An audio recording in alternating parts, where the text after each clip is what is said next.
जय हिंद दोस्तों, आपका स्वागत है आपके अपने YouTube channel career with teaching पर। दोस्तों उम्मीद करता हूं कि आप सभी लोग स्वस्थ होंगे, मस्त होंगे और ज़बरदस्त होंगे और अपनी आगामी परीक्षाओं की तैयारी अच्छी तरीक़ा से कर रहे होंगे। जो भी दोस्त इस चैनल पर पहली बार आया है, इस चैनल को सब्सक्राइब करें, जिससे कि हमारी आने वाली न्यू वीडियो का नोटिफिकेशन सबसे पहले मिले। दोस्तों वीडियो पर शुरू से अंत तक बने रहें, यह वीडियो आपके लिए बहुत ही महत्वपूर्ण होने वाली है। दोस्तों इससे पहले वाले लेक्चर में हमने पढ़ा था पृथ्वी की आंतरिक संरचना के बारे में, यानी कि दोस्तों internal structure of of the earth के बारे में हमने इससे पहले वाले लेक्चर में पढ़ा था। थोड़ा दोस्तों उसका आपको रिवीजन करा देता हूँ, फिर उसके बाद हम दोस्तों इस लेक्चर में स्टार्ट करने वाले हैं। सबसे पहले मैंने दोस्तों आपको बताया था कि पृथ्वी का जो आंतरिक संरचना है, पृथ्वी के अंदर की जो संरचना है, हालांकि दोस्तों पृथ्वी के अंदर किसी ने अभी तक अंदर जाके तो किसी ने देखा नहीं है, क्या है अंदर है, पृथ्वी के अंदर क्या चीज़ है, क्या नहीं है। लेकिन दोस्तों इसके कुछ अप्रत्यक्ष प्रमाण के आधार पर पृथ्वी की जानकारी को इकट्ठा किया गया है। कोई भी वैज्ञानिक ऐसा नहीं हुआ है जिसने दोस्तों पृथ्वी के अंदर जाकर ये सर्च किया हो कि हमारी पृथ्वी किस तरीके की है, कैसी है। लेकिन दोस्तों कुछ वैज्ञानिकों ने पृथ्वी के अंदर किस तरीके का है, कैसा है, ये अप्रत्यक्ष प्रमाण के आधार पर पृथ्वी की जानकारी इकट्ठी की है, पृथ्वी के बारे में जानकारी इकट्ठी की है। उन्हीं दोस्तों अप्रत्यक्ष प्रमाण से ही हमने पृथ्वी के अंदर की जानकारी हमको मिलती है। और उन अप्रत्यक्ष प्रमाणों में दोस्तों एक तो आपका भूकंपी तरंगें शामिल हैं और दूसरा दोस्तों मैंने आपको बताया था भूकंपी तरंगों के आधार पर हम दोस्तों पृथ्वी के अंदर की जानकारी का पता कर सकते हैं। और दूसरा दोस्तों हमारी जो ज्वालामुखी क्रियाएं होती हैं, जो दोस्तों ज्वालामुखी जब जब दोस्तों पृथ्वी के अंदर से जब मैग्मा निकलता है, वो बाहर आके ज्वाला लावा बन जाता है। तो दोस्तों जब ज्वालामुखी का फटना, आपका ज्वालामुखी की जो एक्शन होता है, जो एक्स क्रिया होती है, उसके आधार पर भी हम पृथ्वी के अंदर की जानकारी को पता कर सकते हैं। और तीसरा जो अप्रत्यक्ष प्रमाण था वो आपका दोस्तों तापमान तथा घनत्व के आधार पर भी हम पृथ्वी के अंदर की जानकारी को प्राप्त कर सकते हैं। दोस्तों तापमान पृथ्वी का इतना ज़्यादा है कि आप दोस्तों समझ सकते हो कि जब पृथ्वी से अंदर से लावा निकलता है तो वो दोस्तों कितना गर्म होता है और बाहर आके वो आपका लावा बन जाता है। पृथ्वी के अंदर जो मैग्मा होता है दोस्तों वो कितना गर्म होता है, तापमान से आप यहाँ पर अनुमान लगा सकते हो। और हालांकि दोस्तों इतना दाब यहाँ पर पृथ्वी के अंदर दाब भी बहुत है और आपका यहाँ पर डेंसिटी अधिक होने की वजह से दोस्तों ये डेंसिटी भी है दोस्तों। इन सभी तीनों अप्रत्यक्ष प्रमाणों से ही हम दोस्तों पृथ्वी के अंदर की जानकारी को इकट्ठा करते हैं, यानी कि अंदर की जो भी पृथ्वी के अंदर की जानकारी है वो हमको इन तीनों अप्रत्यक्ष प्रमाणों से ही मिल पाती है। और दोस्तों हमने आपको बताया भी था कि पृथ्वी की कुछ तीन मुख्यतः परतों के बारे में बताया था, यानी कि पृथ्वी की जो 3 लेयर्स थी उनके बारे में दोस्तों आपको डिटेल से मैंने बताया था। जिसमें से मैंने आपको बताया था जैसे दोस्तों हमारी जो पृथ्वी होती है, बाहरी वाली ऊपर वाली जो लेयर होती है, परत होती है, उसको हम क्रस्ट यानी भूपर्पल्टी कहते हैं। और दूसरी जो लेयर होती है वो हमारी मेंटल कहलाती है, जिसे हम दोस्तों पिरवर के नाम से भी जानते हैं। और अंदर वाली जो होती है वो दोस्तों क्रोड यानी कोर के नाम से जिसको कहा जाता है। सबसे भारी वाली क्रस्ट हो जाती है और बीच वाली मेंटल हो जाती है और अंत में दोस्तों सेंटर में आपकी कोर, जिसे हम क्रोड के नाम से जानते हैं। ये आपकी 3 हमने पृथ्वी की परतों के बारे में जानकारी दी थी। और दोस्तों इन्हीं पृथ्वी की इसी में से मैंने आपको दोस्तों एक पॉइंट पढ़ाया था, इसमें से एक पीस निकाल के बताया था, जिसमें दोस्तों हमने आपको सभी डिटेल के साथ बताया था, सभी चीज़ों के बारे में बताया था दोस्तों। जैसे कि ये हमारा पृथ्वी का एक दोस्तों पोर्शन मैंने आपको निकाल के बताया था, जिसमें से दोस्तों हमारा यहाँ पर जो स्थित होता है पृथ्वी की क्रस्ट पर, ये आपका प्रायद्वीपीय क्रस्ट कहलाता है, जैसे हम महाद्वीपीय सॉरी दोस्तों प्रायद्वीपी नहीं, ये महाद्वीपीय क्रस्ट कहलाते हैं, यानी कि कॉन्टिनेंटल क्रस्ट कहते हैं इन्हें दोस्तों। और इधर वाले जो होते हैं वो दोस्तों आपका इधर हमारा सागरी भूपर्पल्टी है। और यहाँ से दोस्तों आपका 35 किलोमीटर के अंदर तक ये आपका क्रस्ट है, यानी कि यहाँ से दोस्तों 35 किलोमीटर और यहाँ से हमारा 5 किलोमीटर के अंतर्गत दोस्तों हमारा ये क्रस्ट देखने को मिलता है। यहाँ से दोस्तों महाद्वीप से अगर जाएंगे तो 35 किलोमीटर के डिस्टेंस तक हमको क्रस्ट दिखती है। और यहाँ से दोस्तों समुद्री तल से आप जाओगे तो दोस्तों यहाँ से हमें 5 किलोमीटर के डिस्टेंस तक भूपर्पल्टी यानी क्रस्ट देखने को मिलती है। यहीं पर दोस्तों मैंने आपको ये 5 इन्हीं ये जो क्रस्टें थी दोस्तों, इन्हीं के बीच में मैंने आपको बताया था ये इन क्रस्टों को जो हमारी दोस्तों एक क्रस्ट थी दोस्तों, भूपर्पल्टी थी, एक आपका मेंटल था और अंतिम दोस्तों कोर था। इन्हीं इन तीनों परतों को दोस्तों, इन तीनों लेयरों को दो दो अलग अलग पार्टों में भी डिवाइड किया गया था। और इनके बीच में जो दोस्तों एक असंबंधता, एक डिसकंटिन्यूटी बनती थी, उसको उसके बारे में भी मैंने आपको बताया था। डिसकंटिन्यूटी के बारे में दोस्तों बताया था, जो हमारी ये पृथ्वी है, पृथ्वी दोस्तों जो है एक्चुअली में ये हमारी चट्टानों चट्टानों से यह बनी है हमारी पृथ्वी। और इन चट्टानों की दोस्तों आपको कहीं ना कहीं कहीं कहीं पर इनकी डेंसिटी ज़्यादा देखने को मिलेगी, कहीं पर इनकी डेंसिटी कम देखने को मिलेगी। यानी कि इस चट्टानों की डेंसिटी में दोस्तों वेरिएशन देखने को मिलता है, यानी कि आपका उतार चढ़ाव देखने को मिलता है। कहीं आपको सॉलिड फॉर्म में देखने को मिलेगी और कहीं पर आपको लिक्विड फॉर्म में देखने को मिलती है। तो दोस्तों जब चट्टानों की प्रकृति बदल जाती है तो इसको ही हम डिसकंटिन्यूटी यानी असंबंधता के नाम से भी जानते हैं। और यही दोस्तों आपको मैंने डेफिनेशन छोटी स्मॉल वे में दोस्तों नोट्स के रूप में बताई थी कि चट्टानों के घनत्व में जो परिवर्तन होता है उसको हम दोस्तों असंबंधता के नाम से जानते हैं। जिससे हम दोस्तों आप कह सकते हो डिसकंटिन्यूटी या असंबंधता कह सकते हो। जो जिन चट्टानों के घनत्व में परिवर्तन देखने को मिले उसको हम असंबंधता के नाम से जानते हैं, यानी कि डिसकंटिन्यूटी के बारे में जानते हैं। और यह दोस्तों जो डिसकंटिन्यूटी हमारे अर्थ में बनती थी वो 5 तरीके की दोस्तों डिसकंटिन्यूटी देखने को मिलती थी। पहले में दोस्तों मैंने आपको बताया था, आपको यहाँ पर बता देता हूँ दोबारा से दोस्तों, एक बार और रिवीजन हो जाएगा अच्छा सा आपका। जो दोस्तों हमारी ऊपर ये वाला महाद्वीप महाद्वीप का एरिया था, नीचे हमारा समुद्री एरिया था ये वाला, ये महाद्वीप वाला दोस्तों आपका क्रस्ट हो जाएगा और ये हमारा समुद्री वाला क्रस्ट हो जाएगा। जो दोस्तों हमारी ये ऊपर वाली जो अपर क्रस्ट थी हमारी, अपर क्रस्ट, और ये दोस्तों हमारी अपर क्रस्ट और एक लोअर क्रस्ट। अपर क्रस्ट और लोअर क्रस्ट को दोस्तों जो डिसकंटिन्यूटी, इसको दोनों में दोस्तों जो वेरिएशन देखने को मिलता था, जिसकी वजह से जब हम दोस्तों अपर क्रस्ट से जब नीचे लोअर क्रस्ट के बीच में नीचे जाते हैं तो इन दोनों चट्टानों में हमें दोस्तों कुछ वेरिएशन देखने को मिलता है, जिससे हमें डिसकंटिन्यूटी का निर्माण होता है। तो इसको दोस्तों हम कॉनराड जो असंबंधता है उसके नाम से जानते हैं। जो कॉनराड होता है दोस्तों और उसके नाम से इसको जाना जाता है। मैंने आपको बताया था जब दोस्तों अपर क्रस्ट से जब लोअर क्रस्ट के बीच में अलग अलग प्रकार की चट्टानें देखने को, अलग अलग प्रकार की चट्टानों के बीच में एक वेरिएशन देखने को मिलता है, यानी उतार चढ़ाव देखने को मिलता है।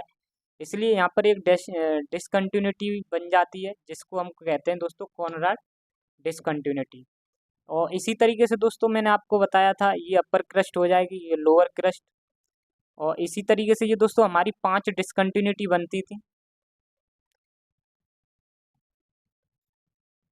आपको दोस्तों मैं 5 और डिसकंटिन्यूटी के नाम बता दे रहा हूँ। सबसे पहले दोस्तों हमारी ये जो बन रही थी इसका नाम था कॉनराड। ये हमारी जो डेंसिटी थी दोस्तों, डिसकंटिन्यूटी थी, इसका नाम था कॉनराड, यानी कॉनराड असंबंधता के नाम से जानते थे। और दूसरी जो बनती थी उसको दोस्तों दूसरी जो थी उसको मोह के नाम से जाना जाता था, मोह असंबंधता।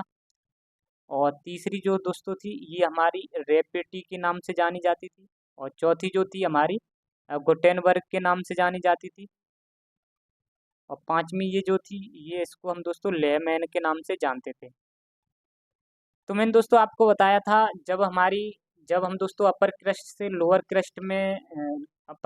जब लोअर क्रस्ट में जब जाते हैं तो हमको दोस्तों एक वेरिएशन देखने को मिलता है, यानी कि चट्टानों के बीच में दोस्तों एक वेरिएशन देखने को मिलता है, जिससे अ, इसलिए दोस्तों यहाँ पर एक डिसकंटिन्यूटी बन जाती है।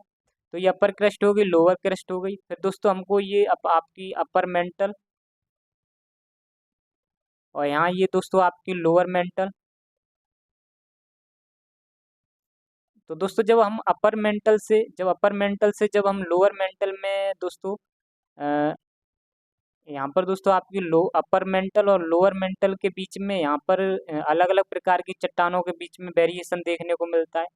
इसलिए यहाँ पर एक डिसकंटिन्यूटी का निर्माण होता है, जिसको हम रैपिडी असमंजसता के नाम से जानते हैं। इससे पहले वाले दोस्तों ऊपर वाले में ये हमारा जो लोअर क्रस्ट था और अपर मेंटल था, इसके बीच में आपका मोह असंबंधता के नाम संबंधता का निर्माण होता है। और इसी तरीके से दोस्तों हमारी जो लोअर मेंटल है और आपका ये अपर कोर है, इन जब दोस्तों हम लोअर मेंटल से जब अपर कोर के बीच में हमको दोस्तों यहाँ पर अलग अलग प्रकार की चट्टानों के बीच में वेरिएशन देखने को मिलता है। इसलिए यहाँ पर भी एक डिसकंटिन्यूटी का निर्माण होता है, जिसे हम गुटेनबर्ग के नाम से जानते हैं। और दोस्तों यहाँ पर जो हमारी आपका ये दोस्तों अपर जो कोर है और ये यहाँ पर हमारा लोअर कोर हो जाएगा, इन दोनों के बीच में जो दोस्तों डिसकंटिन्यूटी देखने को मिलती है उसको हम लेहमैन के नाम से जानते हैं। यह पॉइंट मैंने आपको बता दिए थे दोस्तों। अब इस वाले लेक्चर में दोस्तों हम पढ़ने वाले हैं अर्थक्वेक के बारे में, और साथ में दोस्तों हम वोल्केनो के बारे में भी नेक्स्ट लेक्चर में आपको लेके चलेंगे। अर्थक्वेक अर्थक्वेक को हम दोस्तों हिंदी में भूकंप के नाम से जानते हैं। ये हमारा भूकंप हो जाता है दोस्तों हिंदी में, इसका मतलब। अगर हम दोस्तों इसकी बात करें अर्थक्वेक की, तो अर्थक्वेक की डेफिनेशन के बारे में बात करते हैं। तो अर्थक्वेक होता क्या है, यानी कि आप सभी जानते हो जब पृथ्वी में कुछ हलचल देखने को मिलती है तो वही दोस्तों आपका भूकंप कहलाता है इजी वे में। और इसको दोस्तों डेफिनेशन के रूप में कहा जाता है कि पृथ्वी की सतह पर महसूस होने वाली कंपनों को हम भूकंप कहते हैं। यानी ये हमारी पृथ्वी है दोस्तों, और यहाँ पर बहुत सारी प्लेटें भी हैं। इन प्लेटों में दोस्तों इन ये प्लेटों में दोस्तों प्लेटें जो हैं हमारी क्रस्ट पर स्थित हैं, यानी भूप्रकृति पर स्थित हैं, यानी सतह पर कह सकते हो। और यहाँ पर दोस्तों कुछ कंपनों का निर्माण हो जाता है, कुछ कंपन होने लगते हैं जब प्लेटें ये आपस में टकराती हैं, तो उसकी वजह से हमको दोस्तों कुछ उसकी वजह से कुछ कंपन महसूस होते हैं, और उसी को हम दोस्तों उन्हीं कंपनों को हम भूकंप नाम दे देते हैं। तो यह आपकी डेफिनेशन हो गई, भूकंप की सतह पर महसूस होने वाले कंपनों को भूकंप कहते हैं। यानी भूकंप भी दोस्तों कुछ भूकंप के भी कारण हैं, इसके भी दो कारण होते हैं दोस्तों। एक तो आपके प्राकृतिक रूप से भी दोस्तों कुछ भूकंप आते हैं। प्राकृतिक रूप से कैसे दोस्तों, जब वो हमारी अर्थ पर बहुत सारी प्लेटें, यानी कि लगभग 7 प्लेटें महाद्वीप जिस पर बसे हुए, और ये जो प्लेटें हैं जो दोस्तों पृथ्वी पृथ्वी के अंदर पृथ्वी के ऊपर हैं दोस्तों, ये पृथ्वी के ऊपर यानी कि पृथ्वी की सतह पर ये प्लेटें स्थित हैं, और ये आपस में जब टकरा जाती हैं दोस्तों, इनको ही हम प्लेट टेक्टोनिक के नाम से जानते हैं। तो ये जब दोस्तों टकरा जाती हैं तो ये आपके प्राकृतिक कारक हो जाते हैं, ये दोस्तों कारक हो जाते हैं। तो भूकंप के आने के दोस्तों ये प्राकृतिक कारक हो गए जब प्लेटें आपस में टकरा जाती हैं। और कुछ मानवीय कारक होते हैं दोस्तों, जैसे मानव लोग क्या करते हैं कि बमों का निर्माण कर लेते हैं, और बम जैसे कि आपकी एटम बम हो गई दोस्तों, परमाणु बम हो गई, हाइड्रोजन बम हो गई। ये जब बम में दोस्तों फूटती हैं, तो ये जब दोस्तों किसी भी स्थान पर जब ये फूटेंगी तो यहाँ से बहुत सारी तरंगों को उत्सर्जित करती हैं, और आसपास का जो भी एरिया होता है उस एरिया में पूरा कंपन कर देती हैं, जिसकी वजह से हमको दोस्तों भूकंप महसूस होता है, यानी कि अर्थक्वेक महसूस होता है। तो वही दोस्तों कारण है मैंने आपको बता दिए। एक तो प्राकृतिक कारक हो गया। प्राकृतिक कारक में दोस्तों हमारी पृथ्वी पर बहुत सारी प्लेटें हैं दोस्तों पृथ्वी के अंदर, जो कि आपस में टकराती हैं, और जिन्हें हम दोस्तों प्लेट टेक्टोनिक के नाम से जानते हैं। ये टेक्टोनिक जो हैं ये दोस्तों प्लेटें आपस में टकराती हैं, ये जिसकी वजह से हमको भूकंप महसूस होता है, और ये हमारा प्राकृतिक कारक एक हो जाएगा। और मानवीय कारक में दोस्तों जो एटम बम मानव के द्वारा बनाए जाते हैं, और हाइड्रोजन बम जो मानवों के द्वारा बनाए जाते हैं, और एक किसी विशेष स्थान पर जब इनको दोस्तों छोड़ा जाता है तो यहाँ पर एक विशेष प्रकार की तरंगें उत्सर्जित होती हैं, जिससे कि आसपास के एरिया दोस्तों कंपन करने लगता है। इसी को हम दोस्तों आप मानवीय कारक के रूप में, मानवीय कारक एक ये भूकंप कहलाता है। अब इसी तरीके से दोस्तों हम आपको बताते हैं, जैसे कि भूक जब प्लेटें टकराती हैं तो ये किस तरीके से आपके भूकंप आते हैं। जैसे कि दोस्तों हमारी जो क्रस्ट है, हमारी जो क्रस्ट है दोस्तों, जैसे कि क्रस्ट पर हमारे दोस्तों दो प्लेटें स्थित हैं। एक हमारी एक प्लेट ये स्थित है और एक ये प्लेट स्थित है। हमारी क्रस्ट पर दोस्तों सॉलिड सॉलिड चट्टानें, हमारी जो प्लेट है, हमारी क्रस्ट है, ये सॉलिड चट्टानों से बनी हुई है। और इसी क्रस्ट पर दोस्तों बहुत सारी प्लेटें स्थित हैं। तो मैंने आपको दो हमारी प्लेटें बता दी। एक एक हमारी ये प्लेट स्थित है और एक ये प्लेट स्थित है। ये दोनों पूरा कंप्लीट दोस्तों क्रस्ट है आपका, और इस पर आपकी दो प्लेटें स्थित हैं। और जब ये दोनों प्लेटें दोस्तों आपस में जब ये टकराएंगी, जब ये दोस्तों, ये हमारी एक प्लेट है जो कि एक क्रस्ट पर स्थित है और एक ये है। जब ये दोस्तों आपस में जब टकराएंगी तो इनमें दोस्तों वाइब्रेशन पैदा हो जाएगा। वाइब्रेशन यानी कि कंपन पैदा हो जाएगा, और जिसकी वजह से दोस्तों इसकी जो कंपन है वो दोस्तों, वाइब्रेशन है वो इधर उधर जाएगा। जैसे जब ये दोनों प्लेटें टकराएंगी तो इसका कंपन है दोस्तों इधर उधर जाएगा। जैसे ये दोस्तों आप समझ रहे हो, इधर गया इधर गया इधर गया, इस तरीके से इसका दोस्तों कंपन जाएगा, वाइब्रेशन होगा। और ये वाइब्रेशन जो होता है दोस्तों, यानी कि जिस जगह से पृथ्वी का जो दोस्तों, पृथ्वी के अंदर वह जगह जो वाइब्रेशन जो दोस्तों होता है, जिसकी वजह से दोस्तों ये तरंगे, जिसकी वजह से ये तरंगे दोस्तों आपकी पृथ्वी पर पहुंचेंगी, पृथ्वी की सतह पर पहुंचती हैं। और जहां हमारे घर स्थित होते हैं वहां पर दोस्तों ये हमें सब महसूस होती हैं। इसी को दोस्तों हम भूकंप के रूप में जानते हैं दोस्तों। जहाँ से हमारी जो तरंगे उत्पत्ति, जहाँ से दोस्तों ये भूकंपी तरंगे उत्पन्न होती हैं, जिस पॉइंट से, उस पॉइंट को हम दोस्तों भू फोकस के नाम से जानते हैं। जिस जगह से हमें ये तरंगे जो है उत्पन्न होती हैं, भूकंपी तरंगे उत्पन्न होती हैं, उसको हम फोकस के नाम से जानते हैं। यानी उसको हम दोस्तों भूकंप तल के नाम से जानते हैं। यानी कि origin of seismic wave, that is called focus. भूकंप तल आपका कौन सा होता है दोस्तों? फोकस होता है। जहाँ से हमें जो भूकंपी तरंगें उत्पन्न होती हैं उसको हम फोकस भी कह सकते हैं, या आपका भूकंप तल के नाम से जानते हैं। इसी को दोस्तों पॉइंट लिखा है, जहाँ से भूकंप तरंगें उत्पन्न होती हैं उसको हम फोकस तल के नाम से जानते हैं, फोकस के नाम से जानते हैं। और जब दोस्तों यह आपकी तरंगें, जब यहाँ से हमारी उत्पन्न हो गई तरंगें, इनकी उत्पत्ति हो गई, और फिर जब ये दोस्तों पृथ्वी की सतह पर, यानी कि अब ये तरंगें दोस्तों इधर उधर फैलेंगी, अब ये तरंगें दोस्तों हमारी पृथ्वी के चारों तरफ जाएंगी। यही तरंगें दोस्तों हमारी पृथ्वी के चारों तरफ जाएंगी, और कहीं ना कहीं दोस्तों एक स्थान ऐसा होगा पृथ्वी के ऊपर, एक स्थान दोस्तों ऐसा होगा जहाँ पर सबसे पहले हमको ये तरंगें महसूस होंगी। यानी कि चलो दोस्तों यहाँ पर हमारा ये घर है, तो हमको यहाँ हमारा क्रस्ट के ऊपर घर है, सतह के ऊपर दोस्तों, पृथ्वी की सतह के ऊपर घर है, तो हमको यहीं पर ये तरंगें महसूस होंगी। तो जिस जगह पर दोस्तों ये तरंगें महसूस होती हैं उसको हम दोस्तों एपिसेंटर यानी कि अधिकेंद्र के नाम से जानते हैं। यानी कि दोस्तों वह स्थान जहाँ भूकंप तरंगों को सर्वप्रथम महसूस किया जाता है उसको हम एपिसेंटर यानी कि अधिकेंद्र के नाम से जानते हैं। यह पॉइंट आपको दोस्तों समझ में आया होगा, उम्मीद करता हूँ। नेक्स्ट पॉइंट की अगर बारे में बात करते हैं दोस्तों, आपका जो भूकंप है इसके बारे में बहुत सारा अध्ययन भी किया जाता है, बहुत सारी जानकारी इकट्ठी की जाती है। जो दोस्तों भूकंप के बारे में जानकारी इकट्ठी करते हैं, जो पढ़ते हैं, इसके बारे में अध्ययन करते हैं, तो इसको ही हम दोस्तों सिस्मोलॉजी के नाम से जानते हैं। यानी कि जो भूकंप के बारे में जो अध्ययन किया जाता है, जो पढ़ाई की जाती है, उसको हम सिस्मोलॉजी के नाम से जानते हैं। किसके नाम से जानते हैं दोस्तों? सिस्मोलॉजी के नाम से जानते हैं। और यह जो भूकंप है दोस्तों, भूकंप को मापने का एक इंस्ट्रूमेंट है जिसको हम सिस्मोग्राफ के नाम से जानते हैं। सिस्म का मतलब हो जाता है दोस्तों अर्थक्वेक, और ग्राफ का मतलब होता है दोस्तों मीजरमेंट।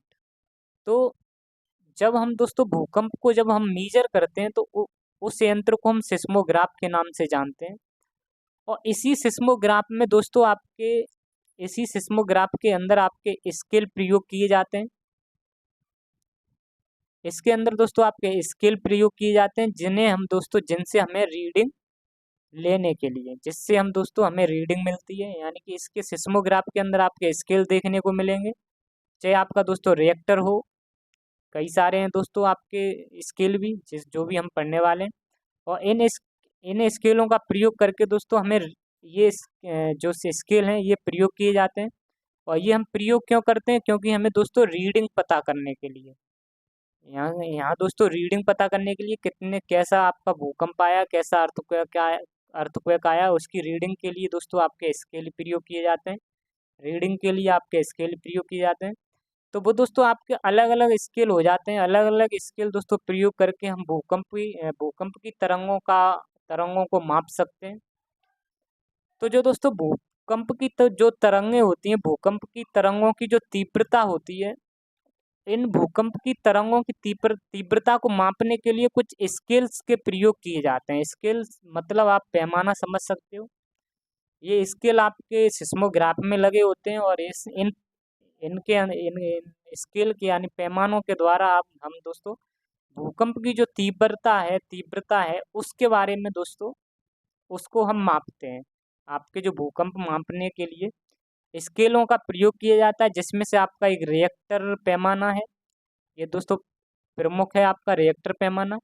एक रासफेराल पैमाना है और एक मार्केली पैमाना है। इन तीनों पैमाने से दोस्तों हम भूकंप की तीव्रता को मापते हैं।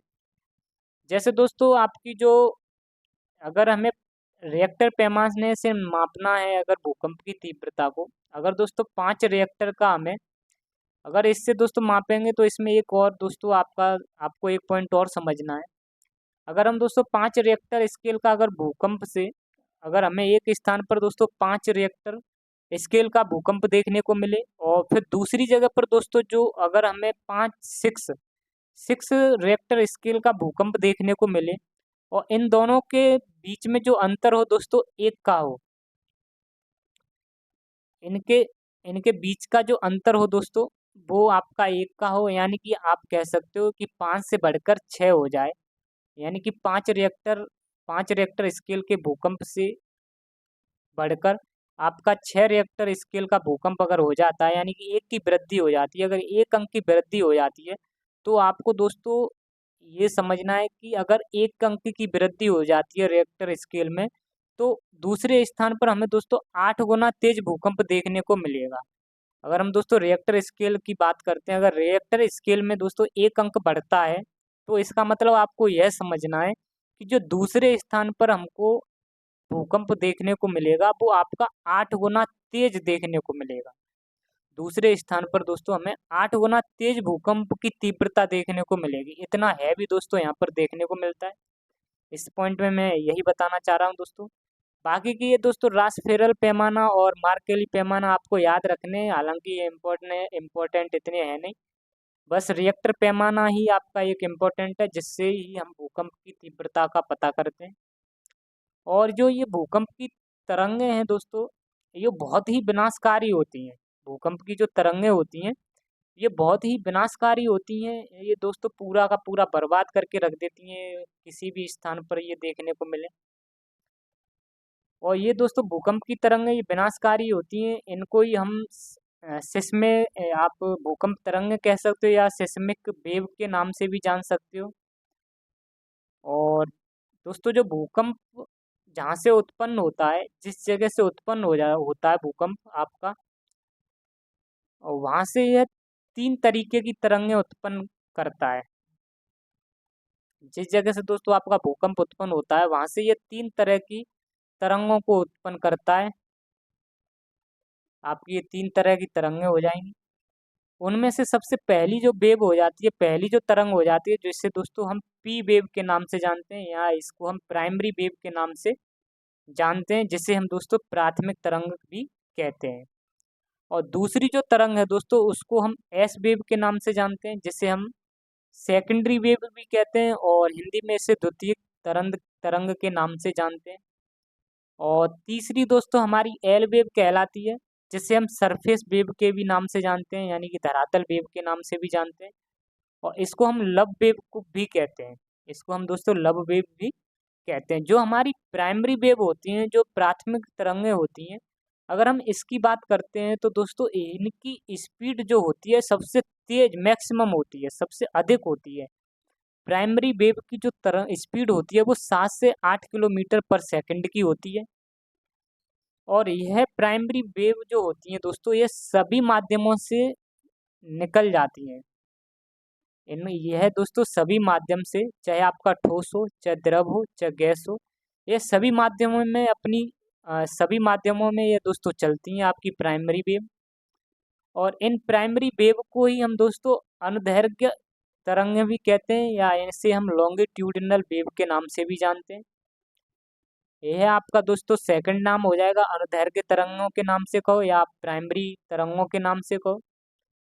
और दूसरी जो हमारी तरंगें हैं वो दोस्तों उनको हम एस वेव यानी द्वितीय तरंगे के नाम से जानते हैं, सेकेंडरी वेव कहते हैं। और इसी को हम गॉड तरंग के नाम से जानते हैं।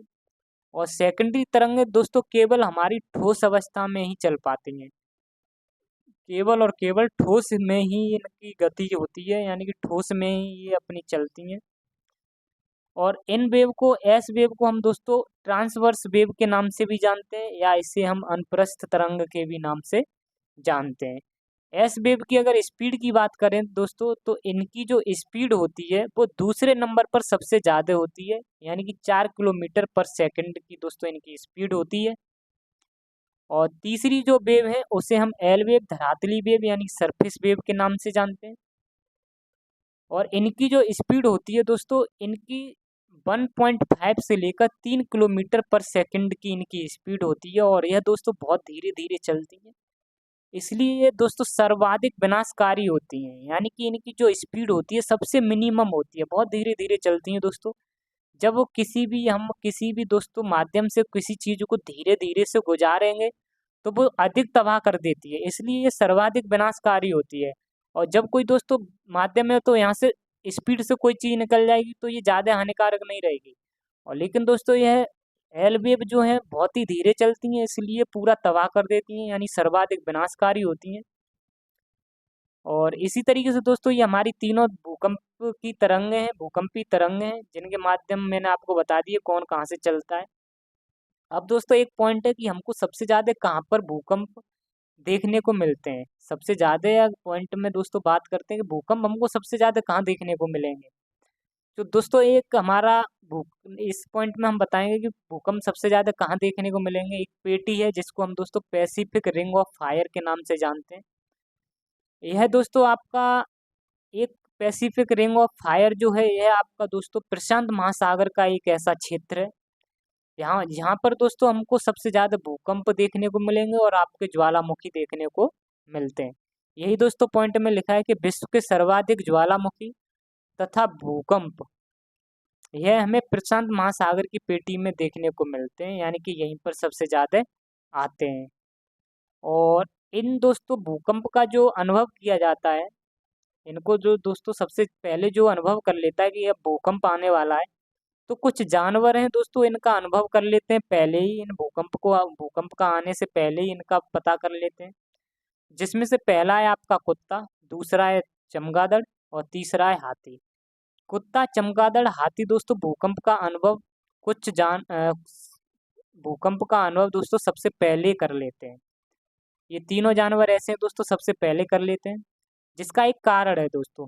ये जो कुत्ता और चमगादड़, हाथी दोस्तों भूकंप की तरंगों का पता कर लेते हैं, भूकंप आने का पता कर लेते हैं, इसका एक कारण है क्योंकि भूकंप आने से पहले दोस्तों, भूकंप आने से पहले एक रेडॉन गैस होती है, रेडॉन गैस की दोस्तों मात्रा बढ़ जाती है। और जब यह दोस्तों रेडॉन गैस की मात्रा बढ़ जाती है तो इस रेडॉन गैस की मात्रा को ही दोस्तों आपके ये जानवर फील कर लेते हैं। ये दोस्तों रेडॉन गैस की मात्रा जब बढ़ जाती है तो इस रेडॉन गैस की मात्रा को ये जानवर फील कर लेते हैं, जिससे इन जानवरों को भूकंप आने से पहले ही पता चल जाता है कि भूकंप आ रहा है। अब दोस्तों बात करते हैं कि भूकंप कहाँ पर हमारे भारत में सबसे ज़्यादा तबाही कहाँ कहाँ की है। तो दोस्तों हमारे भारत में गुजरात में भूकंप आया था। गुजरात का एक जगह क्षेत्र है भुज, भुज में दोस्तों सबसे भीषण देखने को मिला था भूकंप, जो कि 26 जनवरी 2001 में आया था। यहाँ पर दोस्तों 1000 लोगों की जान गई थी। 1000 से दोस्तों अधिक लोगों की यहाँ पर जान गई थी। और दूसरा आया था दोस्तों उरी यानी कि जम्मू कश्मीर में। यह आपका 8 अक्टूबर 2005 में आया था। ये भी दोस्तों बहुत भयंकर आपका भूकंप था। अब दोस्तों यहाँ पर भूकंप आते हैं, जिस जगह पर दोस्तों ज़्यादा अधिक भूकंप देखने को मिलते हैं तो वहाँ पर उनको दोस्तों भूकंप का क्षेत्र घोषित कर दिया जाता है। जिस जगह पर हमें भूकंप ज़्यादा देखने को मिले उसे हम दोस्तों अर्थक्वेक जोन घोषित कर देते हैं। चाहे दोस्तों कोई भी देश हो, कहीं भी किसी भी देश में दोस्तों अगर भूकंप आता है तो वो देश अपने अपने स्थानों को दोस्तों भूकंप क्षेत्र घोषित कर देते हैं। इसी तरीके से दोस्तों हमारे भारत में भी कुछ भूकंप के क्षेत्र घोषित किए गए, जो कि दोस्तों जिनकी संख्या 4 है। हमारे भारत में जो भूकंप क्षेत्र हैं उनकी संख्या 4 है। और 4 में दोस्तों हमारा जो पहला जोन आता है, जोन 5 में दोस्तों यह सर्वाधिक खतरनाक वाले भूकंप देखने को मिलते हैं। जोन 5 में दोस्तों हमें यहाँ पर सबसे ज़्यादा तीव्रता वाले भूकंप देखने को मिलते हैं। सबसे ज़्यादा तीव्रता के भूकंप जो आते हैं वो आपके जोन 5 में आते हैं। और यह दोस्तों जो जोन 5 आता है वो आपका हिमालय का क्षेत्र इसी में शामिल है। हिमालय का जो क्षेत्र है वो दोस्तों आपके जोन 5 में आता है, क्योंकि आपको मैंने बताया था दोस्तों जो हमारी इंडियन प्लेट है वो यूरेशियन प्लेट से टकरा कर जिस तरीके से हमारा दोस्तों हिमालय का निर्माण हुआ था, तो इसलिए दोस्तों ये प्लेटें जब आपस में टकराती हैं जिसकी वजह से हमें हिमालय के आसपास भूकंप देखने को ज़्यादा मिलते हैं। इसलिए इस क्षेत्र को हमने दोस्तों अर्थक्वेक जोन घोषित कर दिया है। और यह दोस्तों सबसे ज़्यादा खतरनाक है, इसलिए इसको यह आपका जोन 5 में आता है। और इसी तरीके से दोस्तों चौथा जोन है वहाँ उसमें दोस्तों आपका यूपी, बिहार और वेस्ट बंगाल आते हैं। यहाँ पर आपके दोस्तों भूकंप देखने को मिलेंगे। आपका ये भूकंप का क्षेत्र ये चौथा जोन में आ जाता है। चौथे जोन में आपके ये 3 स्टेट आ जाते हैं। और तीसरा जोन है जो दोस्तों यहाँ पर आपके इससे कम भूकंप देखने को मिलते हैं तीसरे जोन में। और दूसरा जो जोन है दोस्तों इसमें इससे भी कम दोस्तों यहाँ पर सबसे कम देखने को मिलते हैं। और हालांकि दोस्तों हमारा जो फर्स्ट जोन था इसको अभी ख़त्म कर दिया गया है, क्योंकि यहाँ पर भूकंप बिल्कुल नहीं आते। तो इस तरीके से दोस्तों ये हमारा ख़त्म हो गया है फर्स्ट जोन। और इस तरीके से 4 जोन बचे हैं, जोन 5, जोन 4, जोन 3, जोन 2। ये आपके 4 जोन हैं दोस्तों। और उम्मीद करता हूँ कि आपको ये सभी के सभी पॉइंट समझ में आए होंगे। आज के लिए दोस्तों इतना ही, मिलते हैं नेक्स्ट वीडियो में। अगर ये वीडियो आपको पसंद आई हो तो दोस्तों वीडियो को लाइक करें और हमारे चैनल को सब्सक्राइब करें। मिलते हैं आपसे नेक्स्ट वीडियो में। जय हिंद, जय भारत, जय माँ सरस्वती।